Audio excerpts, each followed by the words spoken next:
Good morning everyone. আজি ৰাতিপুৱাৰ পৰাইতো ভিডিঅ'টো আৰম্ভ কৰিছোঁ। আগফালে আহিছোঁ মান ধনিয়া ছিঙিম বুলি দুপৰীয়াৰ যোগাৰৰ কাৰণে। মান ধনিয়াখিনি ইমান ধুনীয়াকৈ হৈছে। কেইপাতমান মান ধনিয়া ছিঙি লওঁ, কাৰণ মান ধনিয়া চব্জিত দিলে মান ধনিয়া চব্জিৰ টেষ্টটো বঢ়াই দিয়ে বা ইয়াৰ চাটনি খাবলৈও খুব সোৱাদ হয়। কেইটামান মান ধনিয়াৰ পাত ছিঙি লৈছোঁ। এতিয়া মই পিছফালে যাওঁ, পিছফালৰ বাৰীখনত নৰসিংহৰ কেইটামান পাত ছিঙি ল'ম।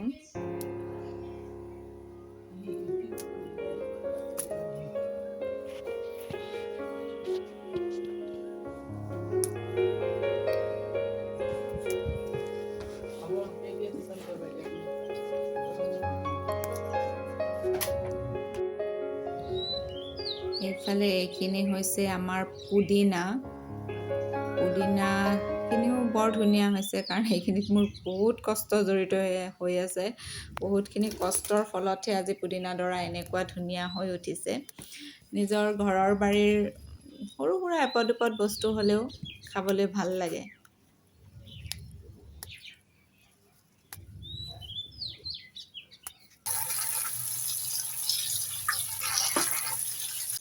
এইফালে দুপৰীয়াৰ কাৰণে মই চানা দাইল লৈ লৈছোঁ। চানা দাইল আজি যিহেতু ঘৰত কম আছিলে, ভাবিলোঁ চানা দাইলৰ লগত ৰহৰ দাইল দি দিওঁ। কেতিয়াও মই এনেকৈ নাই বনোৱা চানা দাইল আৰু ৰহৰ দাইল, কিন্তু আজি বনাই চাওঁ কেনেকুৱা লাগে। দাইলখিনি তিয়াই থোৱাৰ আগতে মই ইয়াক ভালদৰে ধুই ল'ম। ভালদৰে ঘঁহি 4-5 বাৰ ধুই ল'ম, কাৰণ দালিত বহুত লেতেৰা থাকে। তো ইয়াৰ গোটেই লেতেৰাখিনি মই ধুই আঁতৰাই তাৰপিছত ইয়াক মই আধা ঘণ্টামানৰ কাৰণে পানীত তিয়াই থৈ দিম। চাওক, দাইলখিনি মই ধুনীয়াকৈ ধুই লৈছোঁ। এতিয়া পানী দি পেলাই আধা ঘণ্টামানৰ কাৰণে ইয়াক কোমল হ'বলৈ দিম। তেতিয়া হুইচেল কমকৈ দিলেও হৈ যাব। এইফালে মান ধনিয়াখিনিও ভালদৰে ধুই লৈছোঁ, নৰসিংহৰ পাতখিনিও ধুই লৈছোঁ। যিহেতু বহুত ধূলি পৰি থাকে, সেইকাৰণে ভালদৰে ধুই লৈ মই নিমখ দি তিয়াই থৈ দিম। পুদিনাখিনিও একেই, ভালদৰে ধুই লোৱাৰ পিছত মই তাত পানী দিছোঁ আৰু তাত মই নিমখ দিম, এচামুচমান নিমখ দি পেলাই কিছু সময়ৰ কাৰণে থৈ দিম।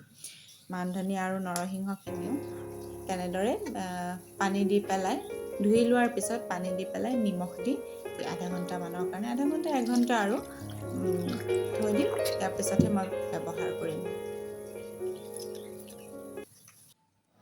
হাই গাইজ, কি খবৰ আপোনালোকৰ? আশা কৰিছোঁ সকলোৰে ভাল। মোৰ নতুন ভিডিঅ' এটালৈ আপোনালোকক সকলোকে পুনৰ স্বাগতম জনাইছোঁ। যি এতিয়া বাজিছে 12টা। মই আজি এতিয়া 12টা বজাত গা ধুই আহিছোঁ, কাৰণ আজি যিহেতু বন্ধৰ দিন আছিলে। ৰাতিপুৱাই উঠি ঘৰ চফা কৰাৰ কাম কৰিলোঁ। তাৰপিছত সপ্তাহটো ধৰি যিখিনি কাম মোৰ পেণ্ডিং হৈ আছিলে তাৰ কিবা কিবি কৰিলোঁ। লগতে হেয়াৰ মাস্ক এটা লগালোঁ, ফেচ পেক লগালোঁ। অৱশ্যে হেয়াৰ মাস্ক আৰু ফেচ পেকটো লগাই মই ঘৰৰ কামখিনি কৰিলোঁ। এতিয়া 12টা বাজিছে যিহেতু এতিয়া খানা বনাব লাগিব। ভাবিছোঁ কি বনাওঁ। অৱশ্যে গাটো ধুবলৈ যোৱাৰ আগতে মই চানা দাইল অকণমান তিয়াই থৈ গৈছিলোঁ, আৰু কঁঠালৰ মুচি এটা আছে। ভাবিছোঁ তাকেই বনাই দিওঁ, পটাপট তাকেই বনাই দিওঁ। বলক তেতিয়াহ'লে বেছি কথা নাপাতোঁ, পাকঘৰলৈ যাওঁ। এইখিনি যোগাৰ লৈ লৈছোঁ: পিঁয়াজ, বিলাহী। পিঁয়াজ দাইলৰ কাৰণেও লাগিব, আৰু যিহেতু কঁঠালৰ মুচি বনাম, কঁঠালৰ মুচিত পিঁয়াজ অলপ সৰহ হ'লে ভাল লাগে। পিঁয়াজ আৰু বিলাহী এইখিনি ভালদৰে কাটি ল'ম। বিলাহীখিনিও সৰু সৰু টুকুৰা কৰি কাটি লৈছোঁ।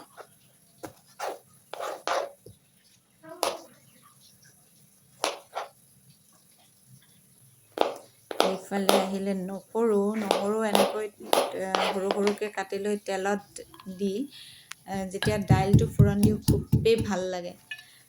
তো এইফালে আকৌ কঁঠালৰ চব্জি বনাবলৈও পেষ্টটো ৰেডি কৰি লৈছোঁ। কাজু দিছোঁ দুটামান কিচমিচ দিছোঁ, আদা নহৰু দি বিলাহী দুটুকুৰামান দি ফাইন পেষ্ট বনাই ল'ম। এইফালে দালিখিনি বইল কৰিব দিম। দাইলত আজি অৱশ্যে মই সেই নৰসিংহৰ পাতটো দি দিছোঁ, আৰু আদা নহৰুৰ পেষ্টটো দি দিম। লগতে নিমখ, হালধি আৰু তেলো দি দিম। তেনেকৈ দি পেলাই এটা জলকীয়া দি পেলাই মই ফাৰ্ষ্টতে ইয়াক বইল কৰি ল'ম। 4-5টামান হুইচেল আহিবলৈ দিম। তাৰপিছত মই তাক তেল মাৰিম।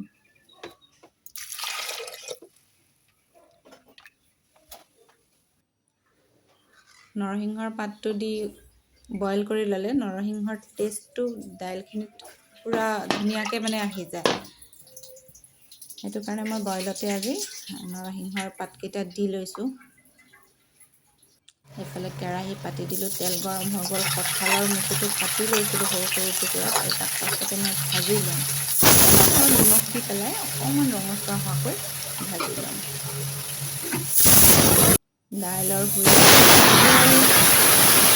এইফালে নহৰু তেলত দিয়া, তাত বিলাহী দি দিলোঁ, তেজপাতা দি দিছোঁ, অকণমান জিৰাৰ গুড়ি দি দাইলটো মই দাইলটো তেল দি দিছোঁ। এয়া দাইল আমাৰ ৰেডি। অকণমান ক্ৰীমো কিন্তু এড কৰিছোঁ দেই এইটো দাইলত।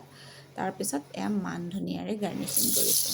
এইফালে কঁঠালৰ চব্জি বনাবলৈ পাঁচফোৰণ, মিঠি আঁতৰাই পাঁচফোৰণ, তাৰপিছত জলকীয়া দিলোঁ, তাৰপিছত ডালচেনি এটুকুৰা, তাৰপিছত বিলাহী পিঁয়াজৰ যিটো পেষ্ট বনাই থৈছিলোঁ সেইটো দি ভালদৰে লৰাই অকণমান পানী দিছোঁ। পানী দি ধুনীয়াকৈ বইল হ'বলৈ দিছোঁ। ফালে আমাৰ আজি দুপৰীয়াৰ খানা ৰেডি।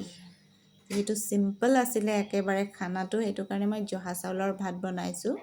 ইফালে নেমু আছিলে, তাৰপিছত কঁঠালৰ চব্জি, দেখিবলৈতো খুবেই ধুনীয়া হৈছে, খাই চাগে টেষ্টি হ'ব লাগে।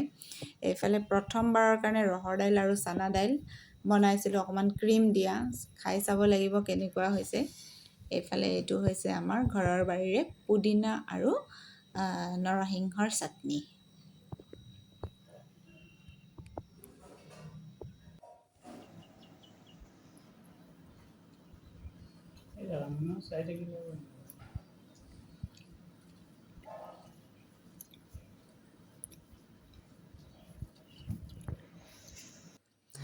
ভাত চাত খাই শুই গ'লোঁ। তাৰপিছত ভাবিলোঁ সন্ধিয়াৰ কাৰণে কি বনাওঁ। যিহেতু কঁঠালৰ চব্জি আছে, লুচিকে বনাম বুলি ভাবিলোঁ। আৰু ময়দাত অকণমান আজৱাইন, নিমখ আৰু ৰিফাইন দি ময়দাখিনি ধুনীয়াকৈ ডো এটা বনাই ল'লোঁ। তাৰপিছত লুচি বনোৱা ষ্টাৰ্ট কৰি দিলে। চাওক লুচিখন কিমান ধুনীয়াকৈ ফুলিছে আৰু ৰঙচুৱা হৈছে। ফুলা লুচি খাবলৈ বৰ ভাল লাগে। আপোনালোকৰ ভাল লাগেনে নাই?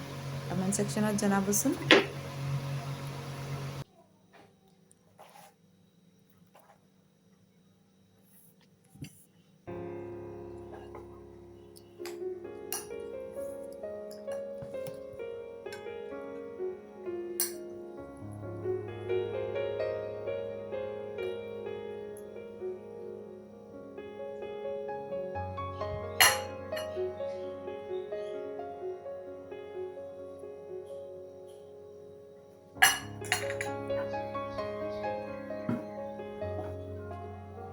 পুৰি, কঁঠালৰ চব্জি, দুপৰীয়া বনোৱা কঁঠালৰ চব্জি, আৰু এয়া হৈছে পুদিনাৰ চাটনি।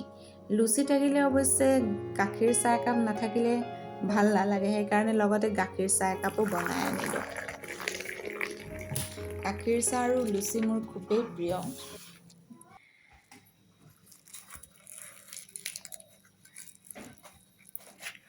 আজি বনোৱা কঁঠালৰ চব্জিখিনি আৰু দাইলখিনি খুবেই টেষ্টি হৈছিলে খাবলৈ। যদি আপোনালোকে এনেকৈ নাই বনোৱা, ট্ৰাই কৰি চাব এবাৰ, আৰু কেনেকুৱা হয় কমেণ্ট ছেকশ্যনত মোক জনাব।